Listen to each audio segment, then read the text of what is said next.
आपल्याला पुढचं जे एक्झाम्पल आहे ए स्क्वेअर बी मायनस ए बी, ते आपल्याला मागाच्या फॉर्म्युल्याने सॉल्व्ह करता येणार नाही. तिथे काय करतोय बघा मी, ए स्क्वेअर म्हणजे काय, ए मल्टिप्लाय ए. तर ए स्क्वेअर साठी काय लिहितोय मी, ए मल्टिप्लाय ए. परत पुढचा आहे तसा मल्टिप्लाय बी मायनस इथे ए मल्टिप्लाय पुढचा बी. फक्त हे लक्षात ठेवा, ए स्क्वेअर साठी काय लिहिलं, ए मल्टिप्लाय ए. आता आपल्याला कॉमन काढायचं, तर कॉमन काढताना काय करायचं, हे दोन ग्रुप आहेत समजा, हा पहिला ग्रुप आणि हा दुसरा ग्रुप. तर यांच्यामध्ये कॉमन कोण कोण आहे बघा. पहिल्यांदा मी इथे काढतोय, हा ए आहे इथे, तसा इथे ए आहे, म्हणजे दोन्हीकडे ए कॉमन आहे. आणि त्याच्यानंतर जर बघितलं, इथे हा बी आहे आणि इथे हा बी आहे, तर दोन्हीकडे बी कॉमन आहे. आता राहिलेले फक्त काय करूया आपण, ब्रॅकेटमध्ये लिहून काढूया.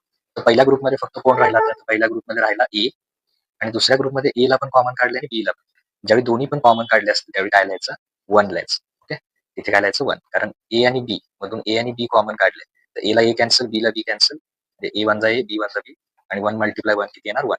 त्यामुळे हे ज्यावेळी दोन्ही आपण कॉमन काढतो त्यावेळी काय राहतं, फक्त 1 राहतं. म्हणजे आपला आन्सर काय आलं, A B minus A B into bracket A minus 1, हे आपलं करेक्ट आन्सर असणार.